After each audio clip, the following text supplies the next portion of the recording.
fall. Feels like I can make it more than I could bear. Giving up is all that I can. Halo semua, kembali lagi dengan saya Mr. Prince di channel Prince Sweet, menceritakan hal-hal yang so sweet. Kali ini saya akan menceritakan kisah pesona janda muda. Ya, bagi siapapun yang suka dengan janda, silakan merapat. Dan bagi siapapun yang suka dengan muda, siaga merapat. Karena ini cerita janda muda. Part 2, Tegangan Tinggi. Andra pun melangkah ke depan membuka pintu. Terlihat Dinda dan ibu-ibu lain masih asik ketawa ketiwi sembringah bersama abang aksesoris dengan merona. Dek Dinda, panggil Andra. Dinda menoleh sambil menggerakkan kepalanya seolah bertanya ada apa. Panggil Andra dengan isyarat melambaikan tangannya. Bu ibu, sebentar ya. Itu bapaknya anak-anak manggil, ucap Dinda sambil senyum genit. Hati-hati mas dosen, jangan terlalu dekat dengan Dinda. Dia suka nyakar. Ledek ibu yang memakai daster merah terkekeh. Aduh, setiap hari ini harus menyaksikan ibu-ibu berdaster. Sabar, batin Andra. Andra hanya tersenyum dengan ledekan ibu tersebut. Dinda melangkah mendekat Andra sambil memegang kuncit rambut biru muda dengan motif Doraemon. Ada apa pak? Tanya Dinda. Jangan ngeledek ya. Ini saya nggak bisa pasang gas. Ucap Andra ingin rasanya dia menceburkan dirinya ke kolam karena menahan malu nggak bisa pasang gas. Hah? Serius? Bapak nggak bisa pasang gas? Tanya Dinda dengan ekspresi aspal. Hehehe, tolong ya, ucap Andra memelas. Mendengar itu Dinda pun tertawa terbahak-bahak, sedangkan orang-orang yang ada di sana langsung menoleh arah mereka. Hahaha, tawa Dinda sambil menggeleng-gelengkan kepalanya. Ada ya orang berotot gede tapi nggak bisa pasang gas. Ledek Dinda lagi, tak henti-hentinya tertawa sambil melangkah masuk ke rumah Andra menuju dapur. Andra mengikuti langkah Dinda, dia terdiam tanpa ekspresi. Ingin rasanya dia mengecor wajahnya sendiri. Mana, sini saya ajarkan cara pasang gas pak, ucap Dinda setelah sampai di dapur sambil menarik tangan Andra untuk berjongkok dengannya. Dret! Andra seperti kena setrum tegangan tinggi. Tangan Dinda terasa sangat halus. Kring. Tiba-tiba ada panggilan masuk di ponsel Andra. Sebentar ya dek, saya angkat telepon dulu, ucap Andra sambil melangkah menuju ruang tengah tempat dia menaruh ponselnya. Di layarnya ponsel tersebut tertulis nama Mama. Assalamualaikum, halo Ma, ucap Andra setelah mengangkat panggilan dari mamanya. Waalaikumsalam, bagaimana Andra? Udah dapat kontrakannya? Tanya Mama Andra dalam telepon. Iya, udah dapat Ma. Nggak jauh dari kampus, jawab Andra. Syukurlah, tukang udah mulai renovasi rumahnya? Tanya Mama lagi. Iya sudah Ma, jawab Andra lagi. Dinda yang mendengar Andra teleponan ada rasa jahil di pikirannya. Pak, kok lama sih? Panggil Dinda dari dapur. Sini dong bantuin, saya sudah bukanya nih, teriak Dinda, suaranya seperti sedang merengek manja. Teriakan manja Dinda terdengar jelas oleh mamanya dari dalam telepon. Andra, ada suara perempuan, siapa itu? Tanya Mama terkejut. Ah, itu. Ucapan Andra terhenti karena ulah Dinda yang lagi-lagi teriak tidak jelas. Pak, ayo dong, jadi gak nih? Teriak Dinda lagi dengan suara yang begitu menggoda.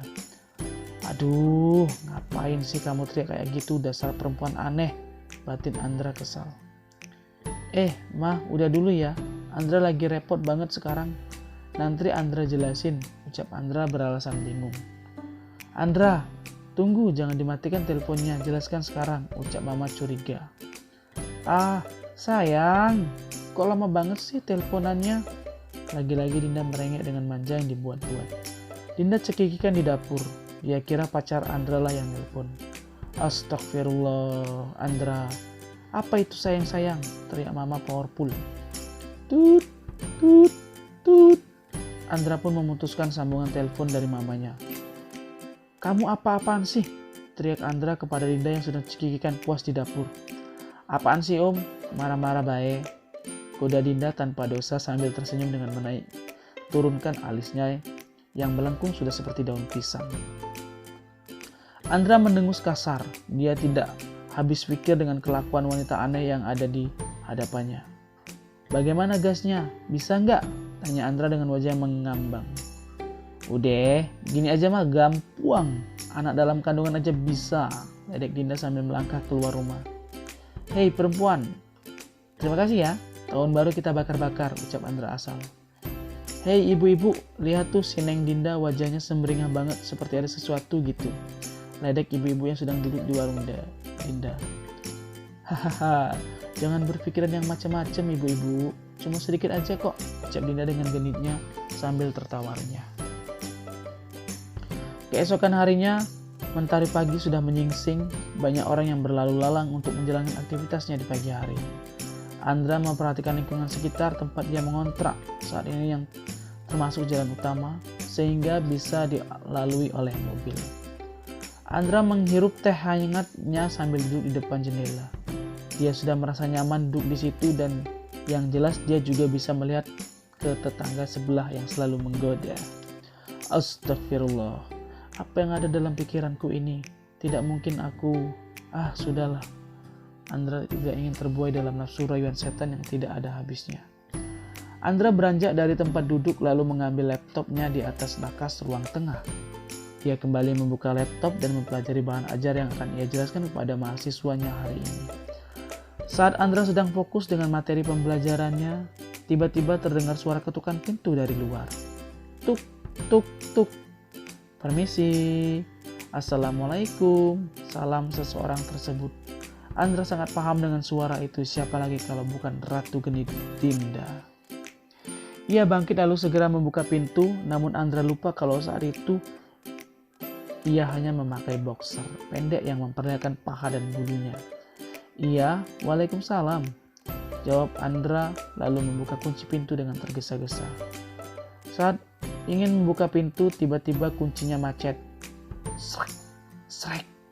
Andra berusaha membuka pintu kontrakannya. Aduh, sebentar Din, ini kok macet ya, nggak bisa dibuka kuncinya, ucap Andra tak tahan. Ia melihat dari kaca jendela, Dinda sedang membawa mangkuk di tangan kanannya yang pasti isinya makanan. Yang lembut dong Pak bukanya, harus pakai perasaan, jangan kasar, ucap Dinda jahil sambil terkekeh. Ya cecam, ngomong apaan sih tuh bocah, bikin anu aja, batin Andra sambil terus berusaha memutar-mutar kunci pintu yang seret. Kalau belum pernah emang gitu Pak, susah buka segelnya. Dinda terus saja menggoda Andra dengan ledekannya. Wajah Andra kini sudah memerah seperti kepiting rebus. Bayangan wanita ting-ting hinggap di pikirannya. Ya salam, masih pagi, ujiannya sudah seberat ini, batin Andra sambil mengusam kasar wajahnya. Dan ceklek, alhamdulillah, akhirnya bisa juga dibuka. Pak Andra hebat ya, ucap Dinda lagi dengan perkataan yang membuat Andra salah arah tujuan. Kamu ini ngomong apaan sih, janda bocah, ngelantur aja, ucap Andra mengeringit keningnya. Ya ampun bapak, seksi banget. Mata Dinda memperhatikan Andra yang memakai boxer berwarna biru nafis batas paha. Astagfirullah, maaf. Andra yang tersadar dengan penampilannya langsung berlari masuk ke dalam kamar, wajahnya yang semakin memerah. Kemudian dia segera memakai sarung yang ada di atas kemeja kamarnya. Sedangkan Dinda senyum-senyum sendiri, berhasil menggoda tetangganya. Setelah selesai memakai sarung, Andra kembali menghampiri Dinda. Ada apa dek? Bau-baunya ada sesuatu nih, ucap Andra nyengir kudam menampakkan giginya yang putih. Kelamaan Pak bukanya, keburu dingin nih bubur duriannya.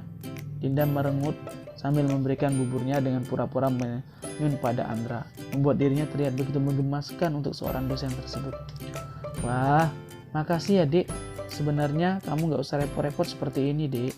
Tapi kalau ada makanan lain, mau diantar ke sini juga gak apa-apa, ucap Andra sambil terkekeh. Tangannya menerima mangkok bubur durian dari Dinda. Seketika perutnya menjadi dangdutan, keroncongan maksudnya. Padahal biasanya setelah jam 9 pagi Andra baru mau sarapan.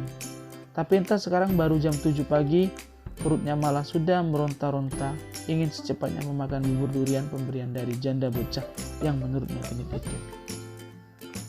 "Iya, sama-sama Pak. Mangkoknya jangan lupa dikembalikan loh ya," ucap Dinda sambil berlalu ke rumahnya. Andra bergegas duduk dekat jendela dan langsung menyantap lahap bubur durian tersebut. Sambil sesekali melirik keluar jendela melihat Dinda sedang membuka warung manisannya. Jam menunjukkan pukul 09.30 pagi. Kini waktunya Andra berangkat ke kampus karena dia ada jadwal mengajar di kelas reguler pada jam 09.45. Andra pun tiba di kampus dan jam pertama 2 SKS di kelas reguler dimulai. Setelah menjelaskan materinya, Andra memberikan tugas kepada mahasiswanya tentang hukum internasional untuk dipresentasikan secara kelompok di pertemuan pekan depan. Selesai mengajar di kelas reguler tepat pukul 11.05, Andra keluar dari kelas tersebut lalu melangkah dengan langkah santai menuju ruang dosen dan duduk di kursinya. Di dalam ruangan dosen itu hanya ada beberapa dosen saja karena yang lainnya ada jam mengajar. "Ayo Pak, kapan nih bagi-bagi undangan?" tanya Bu Sri yang merupakan dosen statistik. Hehehe, belum Bu, masih lama itu," jawab Andra sambil tersenyum-senyum sayur bisu masem. Sudah 8 hari Andra tinggal di kontrakan. Dia hampir saja melupakan persiapan pernikahannya dengan Anissa Pratiwi, calon istrinya. Senyum Andra mengembang seperti adonan bolu. Ketika membuka ponsel, ternyata ada beberapa WA dari sang calon istri, Nisa. "Jangan kelamaan Pak Andra, nanti calonnya dicangkok orang. Harus gesit tuh," goda Pak Zai, dosen hukum Islam yang ikutan bicara sambil terkekeh. "Kalau bukan calonnya yang dicangkok, ya Pak Andranya yang nyangkok gadis lain." Hahaha. Bu Sri menimpali candaan Pak Zai dan keduanya pun tertawarnya. "Hehehe, doakan yang terbaik aja Pak, Bu," jawab Andra cengengesan sambil membuka pesan dari Nisa.